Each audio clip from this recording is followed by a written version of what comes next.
Contoh gambaran orang Quraisy mengancam Abu Thalib. Kaum kafir Quraisy mengancam Abu Thalib melihat perkembangan Islam tak bisa dihentikan. Bahkan seratusan orang telah hijrah ke Habasyah. Orang-orang Quraisy semakin geram, mereka pun kembali mendatangi Abu Thalib. Mengancam Abu Thalib jika tidak menghentikan keponakannya itu, mereka sendiri yang akan membunuhnya. Dalam kondisi khawatir, Abu Thalib menyuruh Nabi Muhammad SAW berhenti. Wahai anak saudaraku, sesungguhnya kaummu telah mendatangiku. Lalu mereka berkata begini dan begini, maka hentikanlah dakwahmu demi aku dan dirimu, dengan membebaniku di luar kesanggupanku. Mendengar itu, Rasulullah SAW menjawab dengan sepenuh keteguhan, wahai paman, di tangan kananku, seandainya mereka meletakkan matahari di tangan kananku dan bulan di tangan kiriku, agar aku menghentikan dakwah ini, niscaya aku tidak akan menghentikannya sampai Allah memenangkannya atau aku binasa karenanya. Abu Thalib menangis, air mata membasahi janggutnya. Lalu Abu Thalib berkata, pergilah anak saudaraku, katakan apapun yang kau suka dan aku tidak akan pernah menyerahkanmu pada siapapun. Para pemuka Quraisy kembali kecewa, lalu mereka datang lagi dengan menawarkan Ammarah bin Walid bin Mughirah untuk ditukarkan dengan Nabi Muhammad. Namun mereka kembali menelan ludah saat Abu Thalib tegas menolaknya. Gambaran Hamzah bin Abdul Muthalib. Zikir Sanul Khalika akan menjelaskan tentang Hamzah bin Abdul Muthalib masuk Islam. Pada saat itu, siksaan semakin keras kepada kaum muslimin. Dan Allah pun memberikan penguatan pemuda yang gagah dan juga perkasa, yaitu Hamzah bin Abdul Muthalib masuk Islam pada bulan Dzulhijjah tahun ke-6 dari kenabian. Awal mula Hamzah masuk Islam diawali dengan ketajaman Abu Jahal yang menyakiti Rasulullah ketika Rasulullah sedang ada di Bukit Safa. Abu Jahal pun bertubi-tubi mencaci Rasulullah, tetapi Rasul tetaplah diam, tidak meladeni Abu Jahal, sehingga Abu Jahal naik pitam lalu memukul beliau, sehingga bahkan menghantam kepala Rasulullah dengan batu sehingga terluka dan berdarah. Ketika itu, budak wanita Abdullah bin Jud'an yang melihat peristiwa itu bertemu dengan Hamzah yang pulang dari berburu. Kepada perwira perkasa itu, ia menceritakan bagaimana yang dilakukan Abu Jahal kepada Rasulullah. Mendengar itu, Hamzah langsung bergegas untuk mencari Abu Jahal, dan pada saat di dekat Ka'bah, Hamzah melihat Abu Jahal yang sedang berbincang-bincang dengan rekannya. Tidak lama kemudian pun Hamzah langsung menghampiri Abu Jahal dan berkata, "Hai orang hina, engkau beraninya menyakiti keponakanku, padahal aku telah memeluk agamanya." Dengan lantang Hamzah berbicara seperti itu membuat Abu Jahal dan orang-orang Quraisy terguncang. Belum hilang keterkejutan Abu Jahal, pukulan Hamzah langsung mendarat di kepala Abu Jahal. Dan beberapa kali Hamzah memukulkan busurnya ke kepala Abu Jahal, yang pasti kepala congkak itu terluka dan berdarah. Melihat tokoh dipukulinya, orang-orang dari Bani Makhzum berdiri hendak mengeroyok Hamzah, dan orang-orang dari Bani Hashim pun berdiri siap membela Hamzah. Abu Jahal menahan kaumnya. Biarkan Abu Imarah atau julukan Hamzah, aku memang telah mencaci keponakannya dengan cacian yang sangat buruk. Gambaran Umar bin Khattab radhiyallahu anhu. Assalamualaikum warahmatullahi wabarakatuh. Di sini saya akan menjelaskan kisah masuk Islamnya Umar bin Khattab. Umar bin Khattab terkenal sebagai orang yang bertakwa keras dan bertubuh tegap. Seringkali pada awal sebelum masuk Islam, kaum muslimin mendapatkan perlakuan kasar darinya. Sebenarnya di dalam hati Umar sering berkecambuk perasaan-perasaan yang berlawanan antara pengagungan terhadap ajaran nenek moyang dengan kekagumannya terhadap ketabahan kaum muslimin, seraya bisikan hati bahwa boleh jadi apa yang dibawa oleh Islam itu lebih mulia dan lebih baik. Sampailah suatu hari Beliau berjalan dengan pedang terhunus untuk segera menghabisi Rasulullah.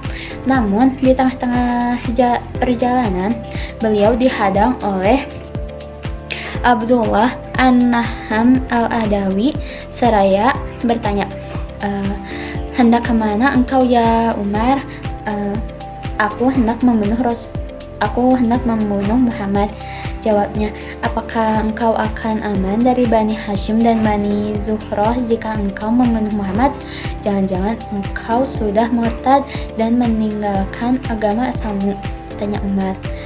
Maukah engkau kutunjukkan yang lebih mengagetkan dari itu, wahai Umar? Sesungguhnya saudara perempuanmu dan iparmu telah murtad dan telah meninggalkan agamamu, kata Abdullah. Setelah mendengar hal tersebut, Umar langsung menuju ke rumah adiknya. Saat itu di dalam rumah tersebut terdapat Habab bin Ar yang sedang mengajarkan Al-Quran pada keduanya, yaitu Fatimah. Namun ketika Habab merasa kedatangan Umar, dia segera bersembunyi di balik rumahnya. Sementara itu Fatimah segera menutupi lembaran Al-Quran. Sebelum masuk rumah, rupanya Umar telah mendengarkan bacaan Habab. Lalu dia bertanya, suara apakah yang tadi saya dengar dari kalian? Tidak ada suara apa-apa kecuali obrolan kami berdua saja, jawab mereka. Pasti kalian telah murtad, kata Umar dengan geram. Wahai Umar, bagaimana pendapatmu jika kebenaran bukan berada pada agamamu? Jawab iparmu Umar. Mendengar jawaban tersebut, Umar langsung menendang dengan keras hingga jatuh dan berdarah. Fatimah segera membangunkan suaminya yang berlumuran darah. Namun Fatimah pun ditampar dengan keras hingga wajahnya berdarah. Maka berkatalah Fatimah kepada Umar dengan penuh amarah, wahai Umar, jika kebenaran bukan terdapat pada agamamu, maka aku bersaksi bahwa tidak ada Tuhan yang disembah selain Allah, dan aku bersaksi bahwa Nabi Muhammad adalah Rasulullah. Melihat keadaan saudara perempuan dalam keadaan berdarah, timbulnya penyesalan dan rasa malu di hati Umar. Lalu dia meminta lembaran Al-Quran tersebut, namun Fatimah menolaknya seraya mengatakan bahwa Umar najis dan Al-Quran tidak boleh disentuh kecuali oleh orang-orang yang telah bersuci. Fatimah memerintahkan Umar untuk mandi jika ingin menyentuh mushaf tersebut, dan Umar pun menurutinya. Setelah mandi, Umar membacakan lembaran tersebut lalu membaca bismillah. Kemudian dia berkomentar, ini adalah nama-nama yang indah,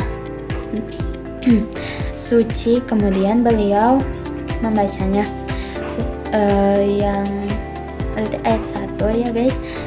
Sesungguhnya aku ini adalah Allah, tidak ada Tuhan yang hak selain aku, maka sembahlah aku dan dirikanlah sholat untuk mengingat aku. Quran Surat Toha. Beliau berkata, betapa indahnya dan mulianya ucapan ini.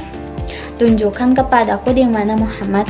Mendengar ucapan tersebut, Ka'bah bin Ar keluar di balik rumah seraya berkata, bergembiralah wahai Umar, saya berharap bahwa doa Rasulullah pada malam Kamis lalu adalah untukmu. Beliau berdoa, ya Allah, muliakanlah Islam dengan salah seorang dari dua orang yang lebih engkau cintai, yaitu Umar bin Khattab atau Abu Jahal bin Hisham. Rasulullah sekarang berada di sebuah rumah di kaki Bukit Syafa. Umar bergegas menuju rumah tersebut seraya membawa pedang. Tiba di sana, dia mengetuk pintu. Seseorang yang ada di dalamnya berupa mengintip lewat celah pintu. Dilihatnya Umar bin Khattab radhiyallahu anhu datang dengan garang bersama pedangnya. Seraya dia beritahu Rasulullah SAW, mereka pun berkumpul. Hamzah bertanya, "Ada apa, Umar?" Dijawab mereka. Umar membukakan pintu untuknya. Jika dia datang membawa kebaikan, kita sambut. Tapi jika dia datang membawa keburukan, kita bunuh dia dengan pedang sendiri. Rasulullah memberikan isyarat agar Hamzah menemui Umar. Lalu Hamzah segera menemui Umar dan membawanya menemui Rasulullah SAW. Kemudian Rasulullah memegang orang-orang musyrikin. Sebaliknya disambut sukacita oleh kaum muslimin. Ibnu Mas'ud berkata, "Kami dahulu tidak ada yang berani sholat di depan Ka'bah hingga Umar masuk Islam." Sekian yang bisa saya